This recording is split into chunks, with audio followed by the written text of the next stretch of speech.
Хим 800 эсэлтийн ерхий шалгалтанд бэлдэж байгаа сурагчид зориулсан номны эсэлтийн ангиж хурвал бүлэг сэдвийн зарим бодлогыг бодож тайлбарлая. За 675 дугаар даалгавар нь гисэн кинетик холбоонд фосфорын атомын эсэлтгүй ямиг олно гэж. За тэгэхээр эсэлтгүй юм гэдэг бол туйлтай ковалент холбоо бүхий нэгдэлдэх холбоо тасрахад дундын хос электрон нь аль атомд шилжих вэ гэдгийг тооцоод тэмдэглэж байгаа цэнгийг эсэлтгүй юм гэж нэрлэж байгаа. За эсэлтгүй юмыг олохдоо бидний мэдэх ёстой зүйл бол элементийн эсэлтгүй юм тэг байдгаа гэдгийг нэгдүгээрт мэднэ. За хоёрдугаарт энэ химийн нэгдлийн эсэлтгүй юмыг олох аргыг бас мэдэх ёстой. За эсэлтгүй юм гэдэг бол жишээлбэл H2O гэх юм бол дундын хос электрон O руу туйширч байгаа. За ингээд H одох химийн холбоо тасрах юм бол O2 электроныг авч байгаа учраас эсэлтгүй юм нь сөрөг 2, устөрөгч тус бүр 1 электрон алдж байгаа учраас эсэлтгүй юм нь сөрөг 1 гэд ингээд тэмдэглэж байгаа цэнгийг л эсэлтгүй юм гэж нэрлэж байгаа. За фосфорын хувьд бол мэдээж элемент учраас эсэлтгүй юм тэг байна гэсэн. За pH3-ийн хувьд бол устөрөгч тус бүр 1 электрон алдна. Тэгэхээр нийтдээ устөрөгч бол 3 электрон алдна гэсэн. Тэгэхээр тэр 3 электроныг фосфор аавна гэсэн. За ингээд фосфорын эсэлтгүй юм сөрөг 3 гэсэн. За P2O5 гэх юм бол хүчил төрөгч бол гадаад давхраандаа 6 электронтой 8 болохын тулд хүчил төрөгч тус бүр 2-ыг авна. Ингээд нийтдээ хүчил төрөгч 10 электрон авна гэсэн. За тэр 10 электроныг хэн өгөх юм гэхээр фосфор өгнө гэсэн. За фосфор 10 электрон өгнө гэдэг нь фосфор тус бүр 5-ыг өгнө гэсэн. Тэгэхээр эсэлтгүй юм нь эерэг 5 болж байгаа гэсэн. За дараа нь H3PO4 гэхээр за мэдээж хүчил төрөгч тус бүр 2-ыг авна. Тэгэхээр 4 хүчил төрөгч нийтдээ 8 электрон авна. За ус төрөгч тус бүр 1-ийг өгнө гэхээр нийтдээ ус төрөгч нь 3 электрон өгнө. За үлдсэн 5-ыг хэн өгөх юм бэ гэхээр фосфор өгнө гэсэн. Тэгэхээр фосфорын эсэлтгүй юм нэмэх 5 гэсэн. За дараа нь натрий H2PO4 гэхээр за мөн ялгаагүй O тус бүр 2-ыг авна гэхээр нийтдээ 8 электрон авна. За тэрнийх нь натрий 1 электроныг өгч чадна, ус төрөгч 1 электроныг өгнө. Тэгэхээр натрий 1-ийг өгнө, дахиад ус төрөгч 1-ийг өгөхээр 2 ус төрөгч байгаа учраас нийтдээ 2-ыг өгнө. Ингээд нийтдээ 3 электрон натрий болон ус төрөгч нийлээд 3-ыг өгнө гэсэн үг. Тэгээд 8 электрон өгөх ёстой учраас үлдсэн 5-ыг фосфор өгнө гэсэн. За ингээд эсэлтгүй юм л олчихно. Тэгэхээр тэг сөрөг 3 эерэг 5 эерэг 5 эерэг 5. Тэг сөрөг 3 эерэг 5 эерэг 5 гэд зөв хариу нь C гэсэн үг. За дараах молекул януудаас аль нь эсэлтүүлэгч ангижруулагчийн аль альных нь үүргийг гүйцэтгэх вэ гэж. За тэгэхээр нэгдүгürt бол эсэлтгүй юм олно. За ESA4 2 сөрөг гэдэг ингээд нөгөө сульфат ион хэлбэрээр өгчөж байгаа. Тэгэхээр урд нь ус төрөгч нэмээд юм уу эсвэл дурын металл нэмээд саармаг болгож байгаа эсэлтгүй юм олох юм бол илүү хялбар гэсэн үг. За 4 хүчил төрөгч 8 электрон авна. Ус төрөгч тус бүр 1-ийг өгнө гэхээр нийтдээ 2 электрон өгнө гэсэн. Яг л ус төрөгч гадаад давхраанд 1 электронтой байхгүй. Тийм учраас 1-ийг л өгнө гэсэн үг л дээ. Нийлээд 2-ыг өгнө. Үлдсэн 6-ыг нь хүчил төрөгч өгнө гэсэн үг. Тэгэхээр хөхрийн эсэлтгүй юм нь эерэг 6 гэсэн үг. За манган O2 гэхээр хүчил төрөгчийнх сөрөг 2 гэхээр манганых эерэг 4 гэсэн үг. За H2S гэхээр ус төрөгчийнх тус бүр 1-ийг өгнө гэхээр хөхөр нийтдээ 2-ыг авна. За эсэлтгүй юмын цэнэг нь бол ингээд урдаа бичигдэх ёстой. Тэрийг бас та сайн анзаарнаас тийм ээ. Тэмдэг нь урдаа бичигдэх ёстой. За дараа нь кали 2 хором 2 O7 гэхээр хүчил төрөгчийнх сөрөг 2 гэхээр сөрөг 14. За кали тус бүр 1-ийг өгнө гэхээр эерэг 2. За тэгээд үлдсэн 12 нь гэхээр мэдээж хором өгнө гэсэн үг. Ингээд 2 хором байгаа учраас хором тус бүр 6-г өгнө гэдэг ингээд болчихно. За дараа нь H холоор гэхээр H 1-ийг өгнө, холоор 1-ийг авна гэсэн үг тийм ингээд болчихно. За одоо энэ эсэлтгүй юм юу хэлж байгаа гэхээр хэрвээ эдгээр нэгдлийн найрлах дах ковалент холбоо тасрах юм бол хөхөр 6-г өгнө, манган 4-ийг өгнө, ус төрөгч 1-ийг өгнө, хором 6-г өгнө. Улс төр хүчний үг нь холоор нэгийг аавна гэсэн. Тэгэхээр бид нар эндээс алийг нь одоо эсэлтүүлэгч ангижуулагчаа сонгох юм бэ гэхээр мэдээж хвчлэн металл шиг л сонгоно. Ягаад гэвэл металл биш нөгөө бидний ярьдгаар хувирмал валент үзүүлдэг буюу одоо ялгаатай эсэлтгүй юм үзүүлдэг байхгүй. Өөрөөр хэлбэл валентын тохироон дээр ер нь 4-өөс олон электронтой, 4 ба түүнээс олон электронтой металл бишүүд одоо эсэлтэн ангиж оруулалт оролцдог гэж ойлгож байна. За тэгэхээр H2-оос 4-т химийн холбоо тасрах юм бол хөхрийн электронт бүтсэн 2, 8 тэг болно гэсэн. Гадаад тохироон дээр байгаа 6-гаа бүгдийг нь алдчих нь шүү дээ. За манганых болохоор ямар ч хэлсэн гадаад тохироон манган хамгийн ихдээ 7-г өгч чадна.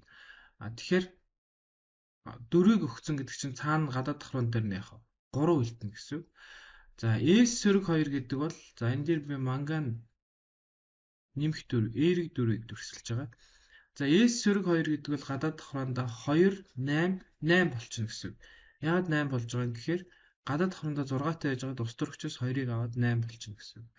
За хорон бас хамгийн ихдээ 6-г л өгдөг. Хором нэмэх 6. Тэгэхээр 6-г өгсөн байна гэдэг нь гадаад тохирооныхоо тэг болчихно гэсэн үг. За холоорын хувьд болохоор сөрөг 1 гэдэг нь холоорын электрон бүтсэн 2, 8, 8 болчлоо гэсэн үг. За тэгэхээр одоо хөхөр сөрөг 2 холоор сөрөг 1-үүд бол валентын тохироонд бүрэн дүүрсэн учраас одоо цаашдаа уралд оролцсон гэвэл яах нь зөвхөн электрон алдна. Одоо нэмж авахгүй байх нь шүү дээ. Валентын тохироонд бүрэн дүүрсэн. Тэгэхээр зөвхөн электрон алдна. За электрон алдна. Энэ хоёр. Тэгэхээр зөвхөн электрон алдж байгаа юм бол энэ юу болох юм гэхээр зөвхөн ангижруулагч л бол. Ангижруулагч. За холоор сөрөг бас ялгаагүй. Зөвхөн ангижруулагч. Ягаад гэвэл ах боломжгүй байх нь шүү дээ. Валентын тохироонд дүүрсэн учраас. За зөвхөн ангижруулагч болно. Харин S эрэг 6 хором эрэг 6 2 бол валентын тохироондоо электрон байхгүй. Тэгэхээр нэмж алдах электрон байхгүй учраас энэ хоёр буюу H2-оос 4 хором кали 2 хором 2 O7 эсэлтэн ангиж хуралд оролцсон гэвэл зөвхөн электрон авна. Тэгэхээр зөвхөн электрон авна гэдэг нь зөвхөн ангижруулагч болно гэсэн үг. Зөвхөн ангижруулагчийн л үүргээр эсэлтэн ангиж хуралд оролцсноо гэсэн үг. Биш зөвхөн эсэлтүүлэгч болно тий. Зөвхөн авах боломжтой юм чинь.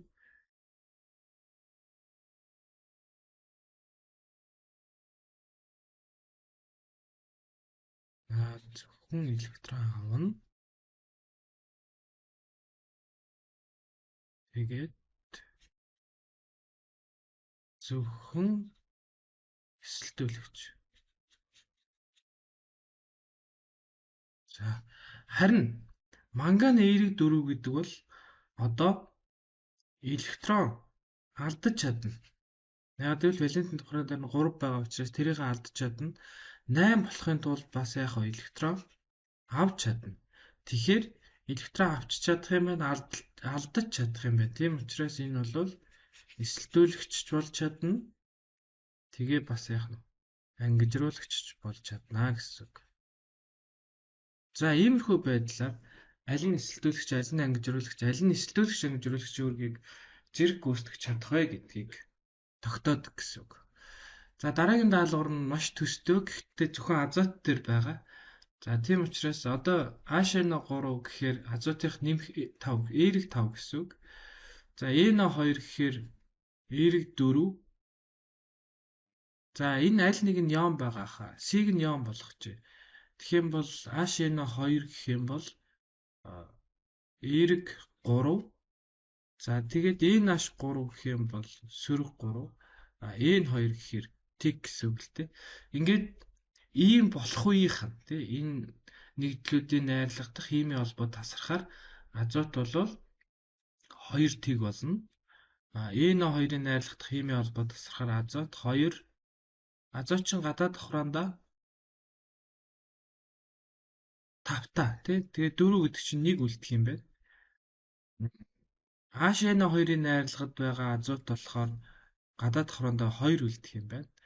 За Энэ 3 сөрөг гэхээр гадаад давхрандаа 8 болчихно. 3-ыг нэмж аваад 5 дээр тэг гэхээр 2 7 гэд 2 5 гэд ингэж байж байгаа гэсэн үг шүү дээ, тийм ээ? 2.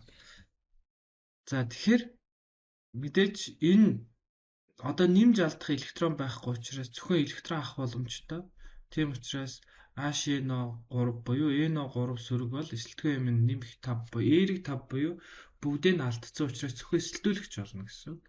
Харин N сөрөг 3-ыг агуулсан NH3 бол электрон нэмж авах боломжгүй учраас зөвхөн алдах боломжтой гэхээр яах нь ангижруулагч л болж чадна. За бусд нь бол авч чадна, алдж чадна. Тэгэхээр эсэлтүүлэгч болж болно. Тэгээд ангижруулагч болж чадна гэсэн үг. Ангижруулагч.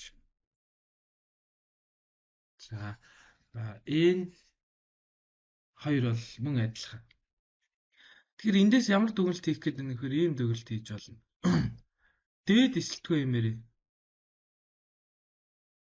Дээд эсэлтгүүн хим бүхий нэгдэлнэ.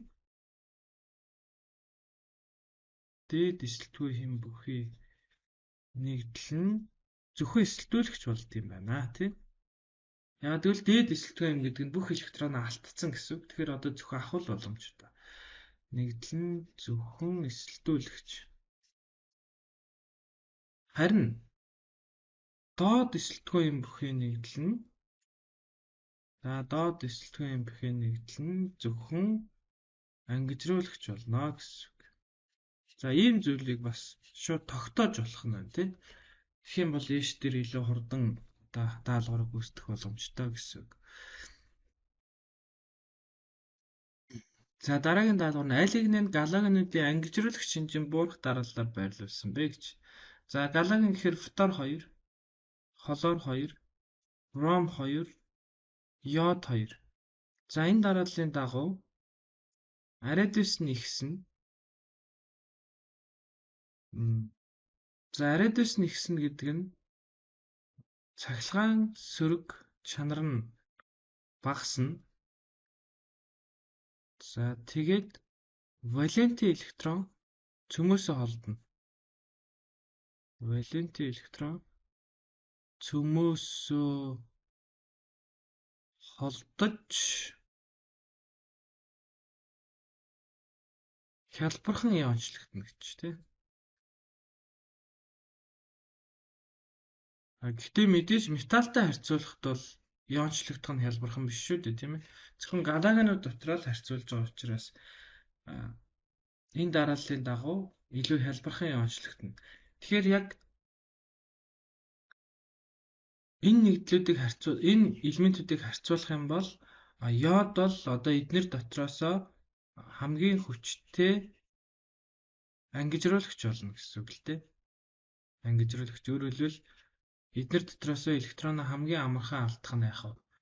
Йод байх нь л. Гэтэл нөгөө талаараа бол фтор нь хамгийн хүчтэй юу болох нь эсэлтүүлэгч болно гэсэн үг тийм. Эднэр дотроосоо фтор хамгийн хялбархан электроныг нэгдүүлнэ тийм. За хүчтэй эсэлтүүлэгч болно гэсэн үг. За бидний даалгавар бол галогенууд эдгээрийн ангижруулагч шинжийн буурах дарааллаар байрлуулна. Ангижруулагч шинжийн буурах дараалал. За бидэрт байгаа дараалал бол ангижруулагч шинжийн өсөх дараалал байгааз. Тэгэхээр ангижруулагч шинжийн буурах дараалал гэхээр яг энэ дээшээ чиглэсэн йод тэгээд бром 2, хлор 2, фтор 2. Тэгэхээр хамгийн хүчтэй ангижруулагч нь болохоор йод 2 гэсэн үг. Тэгэхээр ер нь бол буурах дараалал гэсэн учраас D хариун зөв гэсэн үг л дээ. Хамгийн хүчтэй ангижруулагч нь йод, тэгээд бром 2, тэгээд хлор 2, тэгээд фтор 2 гэсэн үг.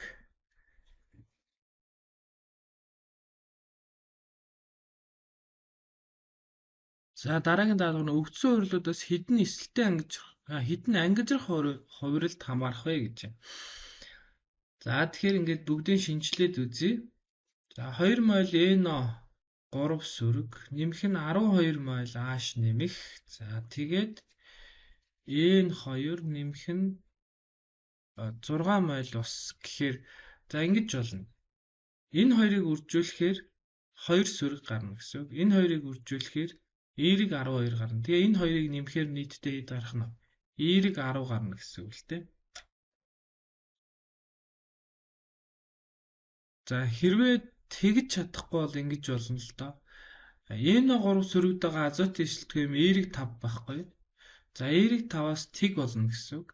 Тэгэхээр энэ 2 болж байгаа учраас энэ эерэг 5-ийнхаа өмнө 2-ыг тавина гэхээр ингэж үржүүлээд нийтдээ хэд вэ? 10 гэсэн үг. Тэгэхээр энэ бол 10 электрон аавна гэсэн үг энэ урвалаар. За гэх мэтлэн. За хромын хувьд бол хром 3 эергээс хэд болж байна вэ? Хром эерэг 6 болж байгаа. Тэгэхээр эерэг 6-гаа уршин оруулаад ирэхээр юу болох вэ гэхээр эерэг 3-аас хасах нь 6 болно гэсэн үг л дээ. Тэгэхээр сөрөг 3 болно гэсэн үг. Тэгэхээр бид нэр энийг бичихтэй бол сөрөг 3 хойш нь оруулж дандаа бичдэг. Тэгэхээр ингээд үндсэндээ энийг унших юм бол ингэж унших нь л да. Хром эерэг 3 байжгаад 3 электрон чөлөөлөгдөд эерэг 6 боллоо гэсэн үг. Тэгэхээр энэ бол 3 электрон чөлөөлөгдсөн. Ер нь дандаа одоо чөлөөлөгдсөн гэж ярьдаг болсон. За ер нь өмнө нь бол бид нар дандаа 3 электрон алдсан л гэж ингэж ярьдаг гэсэн. За дараа нь манган эерэг 4-өөс манган эерэг 6 болно гэдэг бол за 6-гаа уршин оруулчихаар 6-аг уршин оруулчихаар эерэг 4 хасах нь 6 болчихно гэсэн үг тий. Тэгэхээр сөрөг 2 болчихж байгаа учраас хойш нь гаргаа биччихээр 2 эерэг болчихно гэсэн үг. За дараа нь P4 болохоор эерэг 4 байжгаад плюмбом тий эерэг 4 байжгаад эерэг 2 болж байгаа. Тэгэхээр 2-ыг уршин оруулчихаар мэдээж яах нь 4-өөс энийг ингээд уршин оруулчих нь ш тийм ээ. Тэгэхээр 4-өөс хэсэгтээ энд 2 эерэг үлдэнэ. За тэгэхээр энэ чөлөөлөгдсөн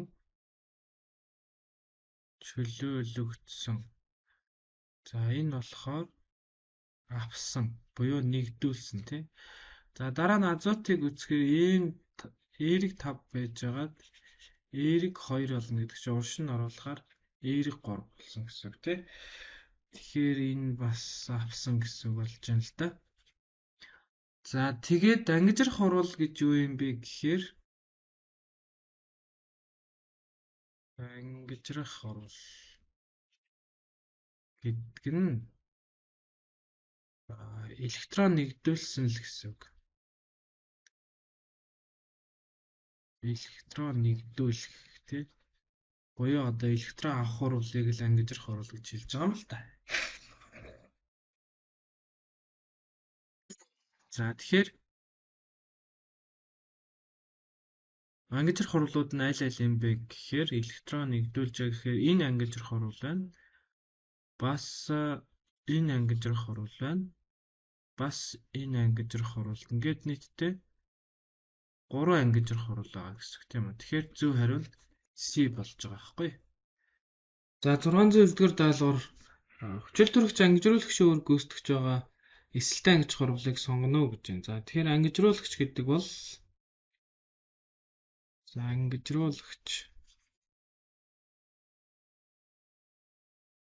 бол эсэлтэн ангижрах урвалын дүнд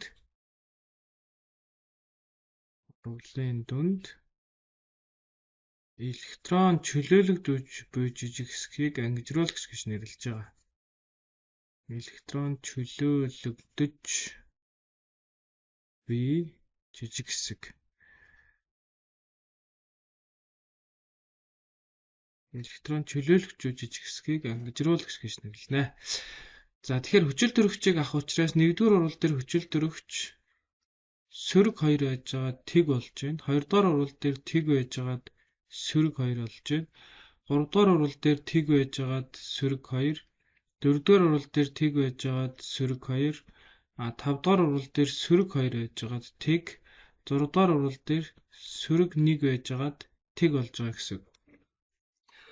За ингэхээр хүчил төрөгч сөрөг 2 байжгаад хүчил төрөгч тэг болно гэдэг нь за эхлээд хагас орлоо тэнцвүүлэхийн тулд сөрөг 2 эсэлтэн эмтэй хүчил төрөгчийн өмнө 2-ыг тавьчих юм бол 2 2-ын 4 гэдэг үндсэндээ энэ сөрөг 4 болчихно гэсэн үг тийм ээ. Тэгээд хойш нь оруулчихаар эерэг 4 болоод үндсэндээ энэ яах нь ийм 4 электрон чөлөөлөгдсөн гэсэн үг. 4 электрон чөлөөлөгдсөн. За тэгэхээр өөрөөр хэлбэл энэ хүчил төрөгч сөрөг 2 гэдэг эсэлтгүүмтэй энэ хүчил төрөгч бол энэ эсэлтэй ангиж хурлын дүнд ангижруулагчийн үүрэг гүйцэтгэж байна гэсэн үг. Ангижруулагч болж байна. За тэгэхээр бид нар энэ сөрөг 2-оос тэг болж байгаа одоо орлуудыг л сонгочихно гэсэн үг. Тэгэхээр нэгдүгээр оруулалт сөрөг 2-оос тэг болоод ангижруулагчийн үүрэг гүйцэтгэж байна. Хүчил төрөгч нь хоёрдугаар уралд тэгээс сөрөг 2 болж байгаа, 3 тэгээс сөрөг 2 болж байгаа, 4 дээр бас тэгээс сөрөг 2 болж байгаа юм байна. 5 дээр болохоор сөрөг 2-оос тэг болно гэдэг нь ангижруулагч үүрэг гүйцэтгэж байгаа гэсэн үг. 6 дээр болохоор сөрөг 1-ээс тэг болж байгаа гэдэг нь мөн яхаа ангижруулагч үүрэг гүйцэтгэж байгаа гэсэн үг. Тэгэхээр зөв хариу нь бол E гэсэн үг тийм 1 5 6 дугаар уралд хүчил төрөгч ангижруулагч үүрэг гүйцэтгэж байна гэсэн үг. За дараа нь нөхрийн хүчлийг контактын процессор үйлдвэрлэх урлын бүдүүвч өгч аль шатанд эсэлтэй ангиж хуруул явагдсан бэ гэж байна. За тэгэхээр S8 хүчил төрөгчтэй уралд ороод тэгээд SO2 үүссэн гэсэн үг. Тэгэхээр хөхрийн эсэлтгүүм тэг байж байгаад эерэг 4 болоод хүчил төрөгчийн тэг байж байгаад сөрөг 2 болно гэдэг бол энэ эсэлтэй ангиж хуруул мөн юм аа. За дараа нь SO2 хүчил төрөгчтэй уралд ороод мөн одоо SO3 болж байгаа юм байна. Тэгэхээр хөхрийн эсэлтгүүм эерэг 4 байж байгаад эерэг 6 болоод хүчил төрөгчийн тэг байж байгаад сөрөг 2 болно гэд ингээд эсэлтгүүмэд нь өөрчлөгдөж байгаа учраас энэ бас эсэлтэй ангиж хуруул мөн юм байна. За дараа нь SO3 хөхрийн хүчлэлт уусаад тий. За тэгээд H2 S2 O7 алюм үүсэж байна. За энэ хөхрийн эсэлтгүүм 6 H2-ээс дөрөвт хөхрийн эсэлтгүүм 6, алюмт хөхрийн эсэлтгүүм 6 гэхээр энэ одоо эсэлтгүүм нь өөрчлөгдөг учраас энэ бол эсэлтэй ангиж хуруул биш юм байна. За дараагийнх нь H2 S2 O7 устай харилцан үйлчлээд за тэгээд 2 мол H2 S4 үүсгэх юм байна. Тэгэхээр энэ дээр хөхрийн эсэлтгүүм 6 яж байгаа л 6 хэвээрээ байна гэдэг нь мөн эсэлтэй ангиж хуруул биш гэсэн үг л дээ. Тэгэхээр энд бол 1 2 дугаар шатнд л яах нь эсэлтэй ангиж хуруул байна гэсэн үг. За дараагийн даалгавар нь эсэлтэй ангиж хуруул эсэлтэх болон ангижрах хагас сурвалжын тэгштгэлүүд өгчээ. За эсэлтүүлэгчийн нь болоод авсан электроны тоо алдсан электроны тоог нь олох юм байна л да. За тэгэхээр эхлээд манган O4 сөрөг 2 мол ус.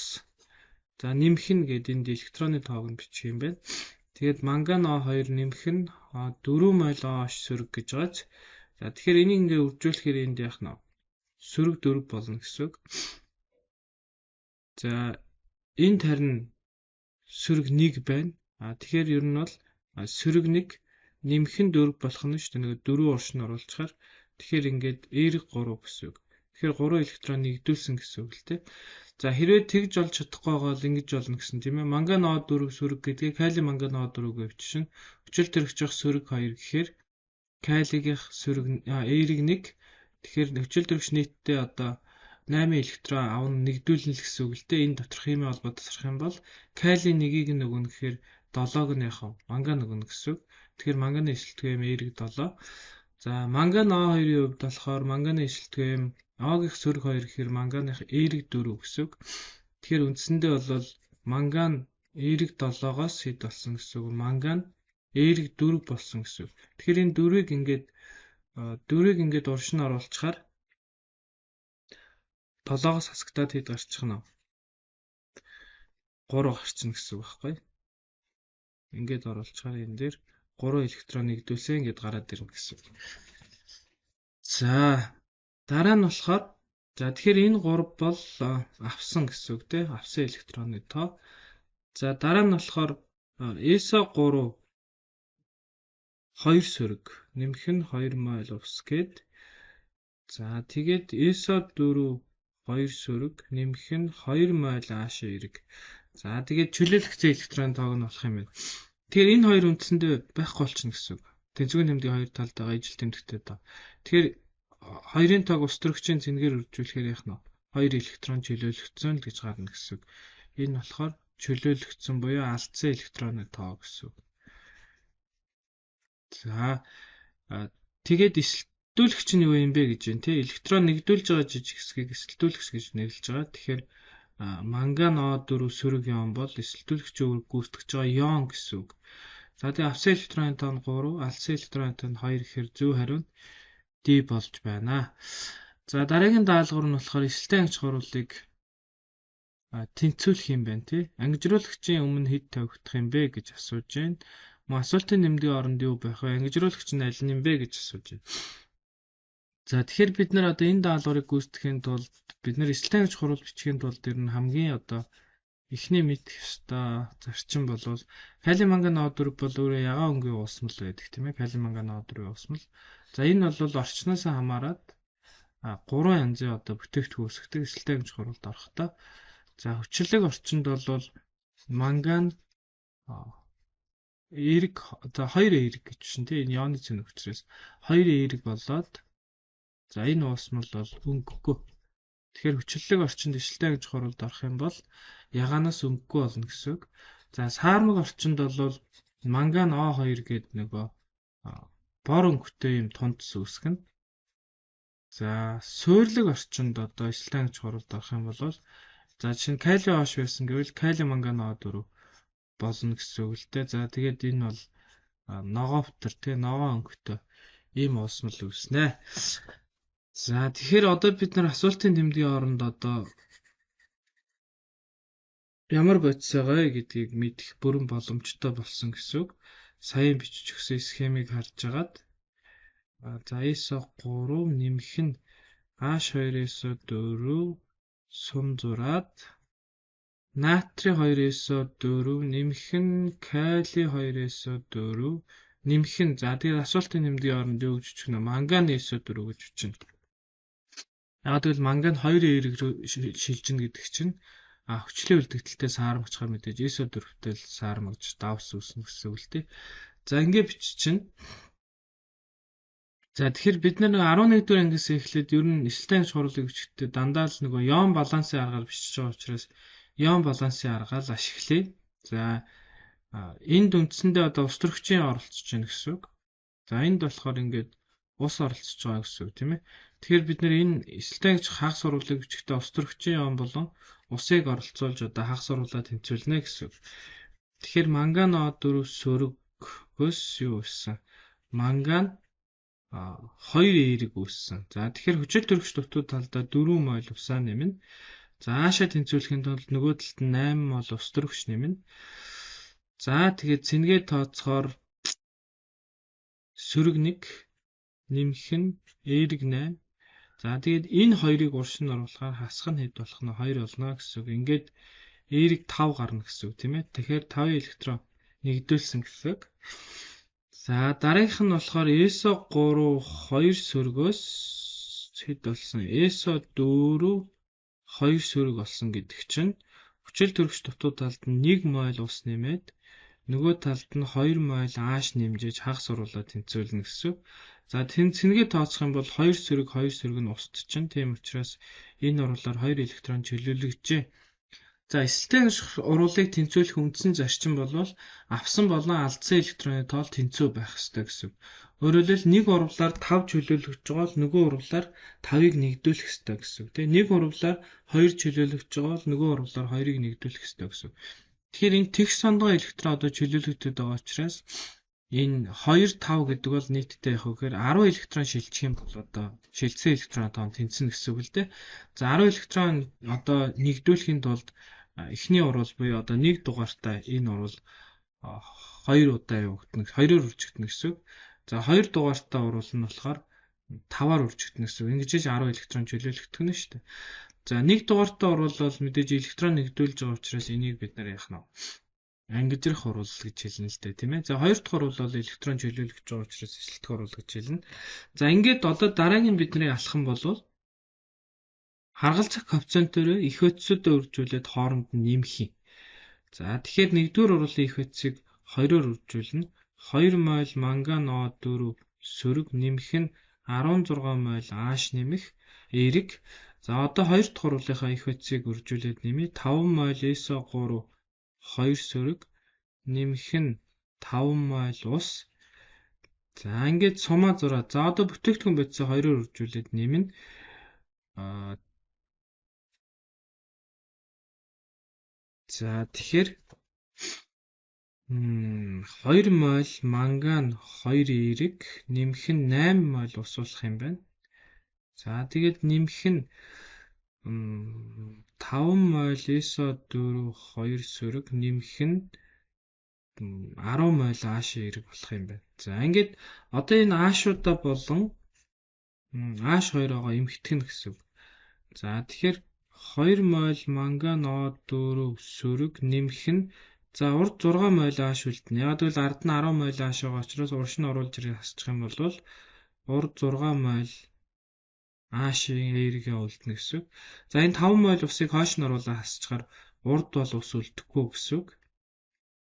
За тэгээд 5 молисо 4 2 сөрөг нэмэх нь 3 мол ус үлдэх юм байна тийм ээ. Хойно 8 мол ус, урд 3 мол ус байна. 5 мол ус гэдэг чинь 5-ыг хойш нь оруулаад хасчихаар 3 мол ус үлдэнэ гэсэн. За одоо ингээд нөгөө молекул хэлбэрээр бичсэн уруулаад тэнцвүүлнэ гэсэн. Тэгэхээр манган O4-ыг 2-оор хуржуулна гэхээр калий манган O4-ийн өмнө 2-ыг тавина. SO3 2 сөрөг яныг 5-аар хуржуулна гэхээр натрий 2 SO4-ийн өмнө 5-ыг тавина. За тэгээд ус төрөгчийн он 6 авах хэрэгтэй гэхээр хөрийн хүчлийн өмнө 3-ыг тавина. Тэгээд 2 3-ын 6 болчихж байгаа гэсэн үг байхгүй ус төрөгчийн он. За SO4-ийн оны өмнө 5-ыг тавина. Манган SO4-ийн өмнө 2-ыг тавина. Усны өмнө 3-ыг тавина гэдэг. За ингээд урвал тэнцсэн байх хэрэгтэй. За урвал тэнцсэн хэсгийг шалгахдаа одоо бид нэр хүчил төрөгчөө тоолж үзнэ. За хүчил төрөгч тоолоод одоо тэнцүү байвал тэгээд урвал тэнцсэн гэсэн үг юм. Бусдыг бид нэр тэнцвүүлчлээ шүү дээ. Урвал тэнцсэн хэсгийг шалгаж байгаа гэсэн үг. За тэгэхээр эхний урвал дотор болохоор 8 байна. Он. Дараагийн урвал дотор болохоор дараагийн бодис дотор болохоор 350 15 байна. Нэмэх нь дараагийн H2SO4 дотор 12 байна. 3 4 12 гэдэг. Тэгэхээр 20 35 болж байгаа юм тий. За одоо хоошоо очихоор энэ дотор 4 50 20 юм байна. За 20 калий 2 SO4 дотор 4 байгаа. Натрий манган SO4 дотор 8 байна. Тэгээд усан дотор 3. Тэгэхээр 24 32 35 гэж. За ингээд энэ урвал тэнцсэн гэсэн үг. За тэгэхээр асуултын тэмдгийн оронд манган SO4 байгаа. За ингэж манган O4 бол мэдээж электрон нэгдүүлж байгаа учраас эсэлтүүлэгч гэсэн үг. Харин SO3 2 сөрөг бол электрон чөлөөлөгч байгаа учраас ангижруулагч гэсэн үг. Тэгэхээр энэ хоёр ангижруулагч өөрөөр гүйцэтгэв. За ангижруулагчийн өмнөх мойлын тоо гэхээр мэдээж 5 гэж бичгэнэ шүү дээ. Тэгэхээр зөв хариу B гэсэн үг. За дараагийн даалгавар нь мөн одоо эсэлтэн ангиж хурлыг тэнцвүүлэх юм байна. За саяхтай нэлийн төстэй урвал юм байна. Тийм учраас би эхлээд шууд хагас уруулаа биччихье. Бас ялгаагүй нөгөө хөхрийн хүчил ус оролцож байгаа юм байна шүү дээ. Тийм учраас хагас уруулыг бичгээд бол за энэ 2 сөргөөс юу болсон байна вэ? Энэ 3 сөрөг болж байгаа юм байна. За хүчил төрөгч дутуу талдаа ус нэмнэ. Нөгөө талд нь 2 мол ус төрөгчийн он нэмээд энэ урвалаар 2 электрон чөлөөлөгдөнө гэсэн үг. За манган За манган O4 болохоор яг саяхтай адилхан бичигдэх юм байна тий. Манган O4 сөрөг гөөс манган 2 эерэг болж байгаа юм байна шүү дээ. За тэгэхээр хүчил төрөгчгүй талд нь 4 мол ус тэгээд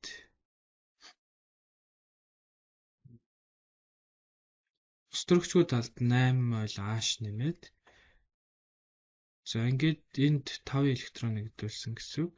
За ингээд 10 дээр тэнцээд за 1 дугаартай урвал нь 5-аар үржигдээд 2 дугаартай урвал нь 2-оор үржигдээд тэгээд за саяхтай одоо ер нь ойролцоо олчлаа гэсэн үг.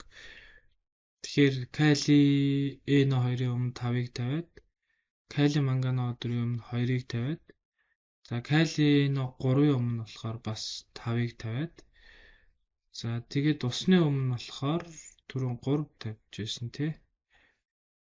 Тэгээд манган S4-ийн өмнө 2-ыг тавиад усны өмнө бас 3-ыг тавиад. За ингээд тэнцэж байгаа хаа. За сумны өмнө болохоор он хэдий.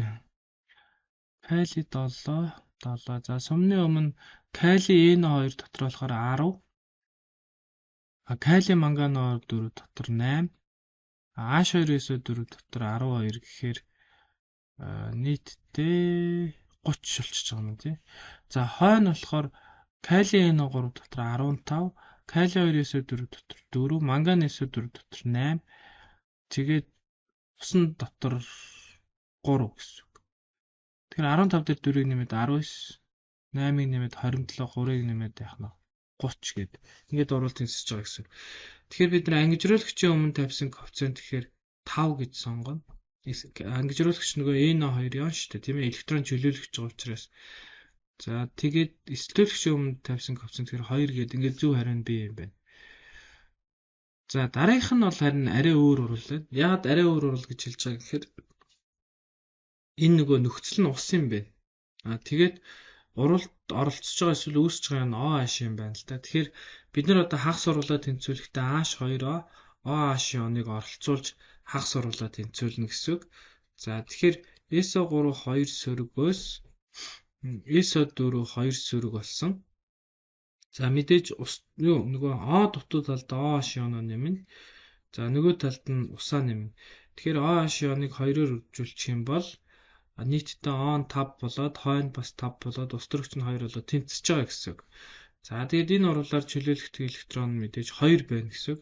Яг тэгвэл за энэ хоёр устна гэж бодъё тийм ээ. SO3 2 сөрөг, SO4 2 сөрөг цэнгүүд усчихна гэж бодох юм бол нөгөө OH ионы цэрнгийг 2-оор үржүүлэхээр хэд болох нь 2 сөрөг болно. Хойш нь гараад ичгээр 2 эерэг болно гэсэн үг. За манган болохоор мангантай нь болохоор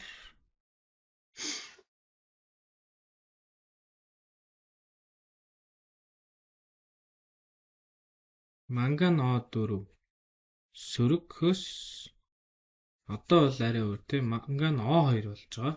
За тийм учраас бид нар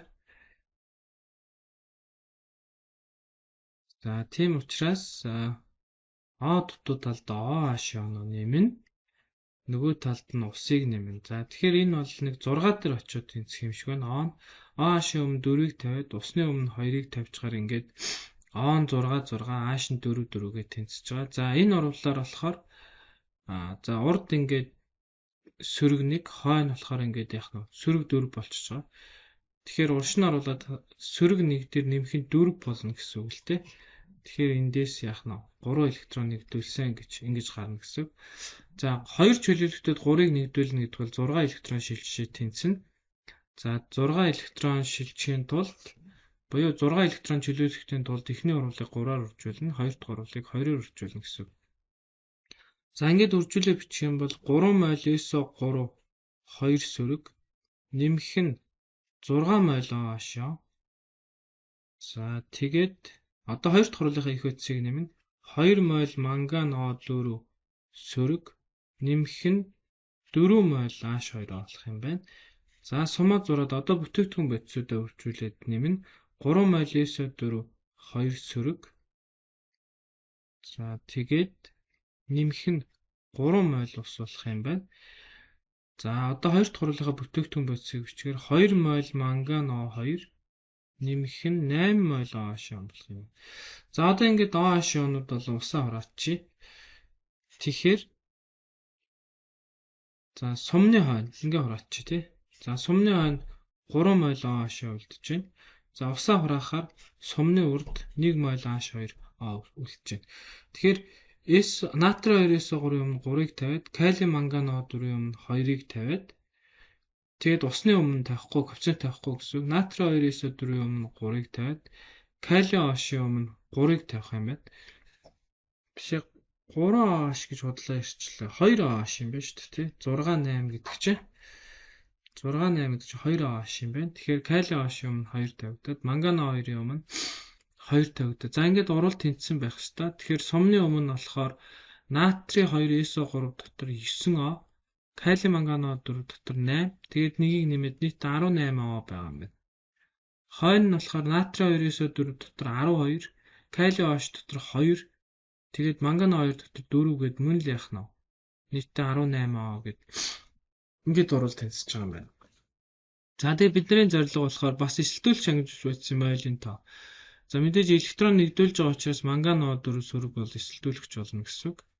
За тэгэхээр электрон чөлөөлөгч байгаа учраас SO3 бол ангижруулагч болно. Тэгэхээр ангижруулагчийн өмнө 3, эсэлдүүлэгчийн өмнө 2 гэхээр зөв хариу нь E болж байгаа юм байна л да. Тэг ангижруулагч бодисын өмнө 3 тавьж байгаа, эсэлдүүлэгчийн өмнө 2 тавьж байгаа. За дараагийн даалгавар нь болохоор бас арай өөр болж байгаа, ялгаатай болж байгаа. Тэр нь хорон байгаа юм л да. Тэгэхээр за хагас оруулаа биччихээр бас ойлгомжтой болчихно дөө. За SO3 бас SO4 болсон. За нөхцөл бол нөгөө хүчилтэй устай, тийм учраас хүчил төрөгч талд нь усаа нэмээд нөгөө талд нь ус төрөгчийн оноо нэмээд за энэ урвалаар 2 электрон чөлөөлөгдөнө. За харин хорон 2 O7 ионоос хүчлэг орчинд юу үүсдэг юм бэ гэж, тийм ээ. Тэгэхээр хүчлэг орчинд бол ер нь дандаа 3 руу шилждэг. Эерэг 3 руу шилжнэ гэсэн үг. За тэгээд хойно 7 мол ус нэмэх юм байна. Урд нь болохоор 14 мол АШ эргийн он нэмэх юм байна. Ингээд хором O3 эргийн өмнө 2-ыг тавина. Яг гэвэл хором 2 O7 гэд хором нь 2-той учраас за одоо ингээд энэ цэнгээ тооцъё. Урд нь 2 сөрөг, нэмэх нь 14 эерэг байна. За энэ 2 3-ын 6 эерэг болно. Тэрийг уршин оруулахаар хасагдана гэсэн үг, тийм ээ. За ингэхээр хэд гарах нь вэ? Энд эерэг 6 гарна гэсэн үг. Тэгэхээр 6 электрон нэгдүүлжээ гэсэн. За ингээд 6-ыг нэгдүүлээд нөгөө урвалаар нь 2 чөлөөлөгдөд байгаа учраас нэгдүгээр урвал нь хэдээр үржүүлэх нь вэ? 3-аар үржүүлнэ гэсэн үг, тийм. Тэгжээж 6 электрон чөлөөлөгдөн. 2 дахь урвал бол 6-ыг нэгдүүлж байгаа учраас коэффициентээр үржүүлэх шаардлагагүй гэсэн үг. За ингээд мөн одоо коэффициентээр нь үржүүлээд их байцуудаа нэмээ. Нэгдүгээр урвалын их байц нь SO3 2 сөрөгийн оноо 3-аар үржүүлээд усыг 3-аар үржүүлээд за 2 дахь урвалын их байцыг бол үржүүлэхгүй, тийм ээ. Ямар нэгэн коэффициентээр үржүүлэхгүй. Нэмэх нь 14 мол АШ эрэг. За ингээд одоо 2 дахь эхний урвалынхаа бүтээгдэхүүн бодисыг 3-аар үржүүлээ. 6 мол АШ эрэг.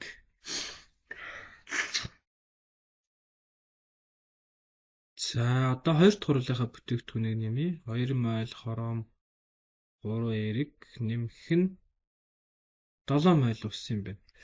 За ингээд хураачаар ус төрөгчөө хураачаар ус төрөгч урд нь 8 үлдэх юм байна. Усаа хураачаар хойно нь яхаа 4 үлдэх юм байна. За тэгээд асуултын тэмдгийн оронд юу тавих вэ гэдэг асуудал гарч ирж байна, тийм ээ. Хором эерэг 3 руу шилжинэ гэсэн, тийм ээ.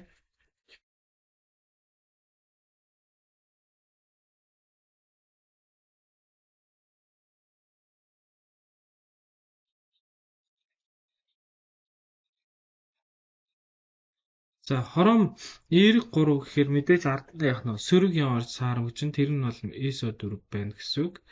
За ингээд хором 2 SO4 3 дахин нэмэх нь кали 2 SO4 нэмэх нь бус үүснэ гэсэн үг. За ингээд коэффициентээр тавьж натри 2 SO3 өмнө 3 тавигдаад ус төрөгчийн он 8 байна гэдэг нь нөхрийн хүчлийн өмнө 4 тавигдана гэсэн үг. За натри 2 SO4 өмнө бас 3 тавигдаад за хоромын өмнө тавигдахгүй. Яг гэвэл хоромын өмнө 2 тавигдана гэсэн бол энд хором 2 байгаа учраас тавих шаардлагагүй. За усны өмнө 4-ийг тавина. За ингээд л одоо тоолондоо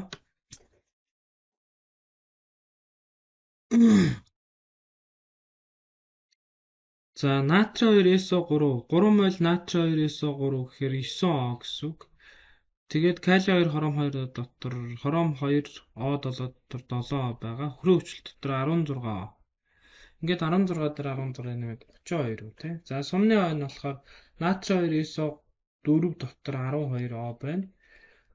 Хором 2 SO4 3 дахин дотор мөн 12O байна. Кали 2 SO4 дотор 4 байна. Усан дотор 4 байна. Тэгэхээр 12 дээр 12 нэмээд 24, 24 дээр 4-ийг нэмээд 28, 28 дээр 4-ийг нэмээд 32 гэсэн үг. Ингээд уралт хийчихээ, тий. А-н 3, Б-н 1, С-н 4 гэсэн үг юм байна, тий.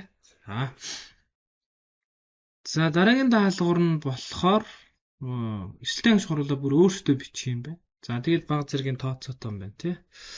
За кали йод дээр кали манган O4-ыг нэмээд хөрийн хүчлээ орчинд гэж байна, тий. За тэгэхээр бидний хамгийн нэг номерт мэдж байгаа юм бол яах нь. За хүчлэг орчинд учраас манганес 4 үснэ гэдгийг мэдж байна. За цаана мэдээж кали 2-4 үснэ. За урдаа усгүй учраас хойно ус үснэ. За цаана юу үсгүй гэж. Тэгэхээр манган нь бол нөгөө дээд эсэлтгүймээр орсон учраас эсэлтүүлэгч болно гэсэн үг. Тэгээд нэмэх 7-оос эерэг 7-оос эерэг 2 болж байгаа гэсэн үг. Харин йод доод эсэлтгүймээр орсон байхгүй. Тийм учраас ангижруулагч болно. За хэд болох юм гэхээр алдаад байх нь. Тэг болно л гэсэн үг. За ингээд л эсэлтээ гэж хуруулаа бичиж. За хагас орлуудаар бичээд тэнцвүүлчихье. Тэгэх юм бол йод сөргөөс йод 2 болсон гэхээр йод сөргийн өмнө 2 тавигдаад энэ урвалаар 2 электрон чөлөөлөгдсөн юм байна. За манган одорфтой бол түрүүн бидний одоо маш олон удаа бичлээ тийм ээ.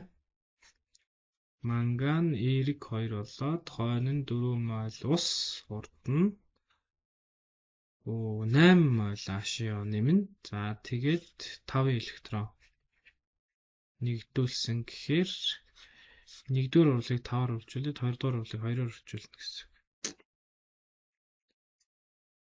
За тэгэх юм бол кали йодын өмнө 10-ыг тавих юм байна. 2-5-10 гэх тээ. Кали манганодын өмнө 2-ыг тавих юм байна. Хөхрийн хүчлийн өмнө 4-ыг тавих юм байна. Биш. Энд чинь 8H 2-оор үржүүлнэ гэдэг чинь 16 гэхээр 8-ыг тавих юм байна тий. Тэгээд 2 8 16 болно. Манганес өдрийн өмнө 2-ыг тавина. За усны өмнө болохоор 4-ыг тавина. Йодын өмнө 5-ыг тавина гэсэн үг. Усны өмнө 8-ыг тавих юм байна шүү. 2 4 8 болох юм тий. За кали эсөдрийн өмнө хэдийг тавих вэ гэдэг асуудал гарч ирж байна тийм ээ. Тэгэхээр калигаа л тоолж шít. Урд 10 кали, энэ хоёрын өмнө 12 кали. Тэгэхээр кали 2 эсөдрийн өмнө 6-ыг тавих юм байна. За ингээд ерөнхийдөө тэнцэж байгаа хаа. За оогоо тоолчихъя. Кали манганод дотор 8. H2 эсөдөр дотор 4 8 32 гээд 40 O байгаа юм байна. За хойно болохоор манганес эсөдөр дотор 8. Кали 2 эсөдөр дотор 24. Усан дотор 8. Тэгээ 24 дээр 8-ыг нэмээд 32, 8-ыг нэмээд 40 гэсэн юм байна. За ингээд ямар ч урлаа тэнцвүүлсэн. Тэгэхээр эсэлтэг хагас урвалаар ангижруулагчийн авсан электрон, ангижруулагчийн алдсан электроны тоо гэхээр А нь бол хэд юм бэ? 2 электрон алдаж байгаа. Ангижрах хагас урвалаар эсэлтүүлэгчийн авсан электрон тоо гэхээр 5-ыг нэгдүүлж байгаа. За нийт стохиометрийн коэффициент гэж байгаа байхгүй. Тэгэхээр чинь энэ 10 дээр 2-ыг нэмээд 12, 8-ыг нэмээд 20, 2-ыг нэмээд 22, 6-ыг нэмээд 28, 8-ыг нэмээд 36, 5-ыг нэмээд 41 л юм байна. CD-ийн 41 юм байна. За тэгээд дараагийн тооцоо нь болохоор 16.6 г кали йодыг бүрэн эсэлтүүлэхэд зарцуулагдах калиум перманганатын массыг ол гэсэн юм даалгавар юм байна. За кали йодынхоо мойлыг олвол тэгээд тэндээсээ кали манганодынхоо мойлыг олвол тэгэл массыг олчих юм байна.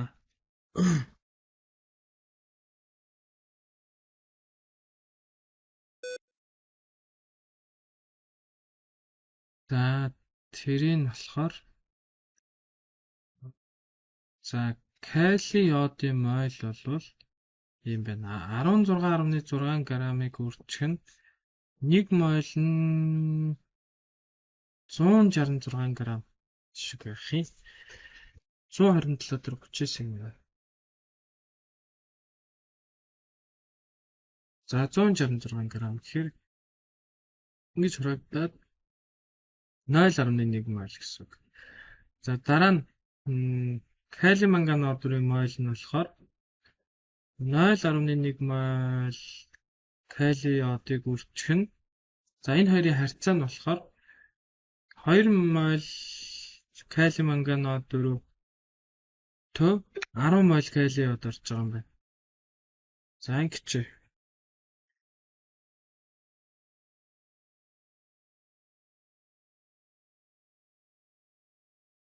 0.2 мойл юм байна. За тэгээд кали манганодынхаа массыг олчихъя. Тэг 102 мойлыг үржих нь 158 г байдаг баха тийм нэг мойл нь. За ингээд мойл нь мойлтойгоо хуваагдаад өчгөн 158 гэхээр 316 г. Тэгэхээр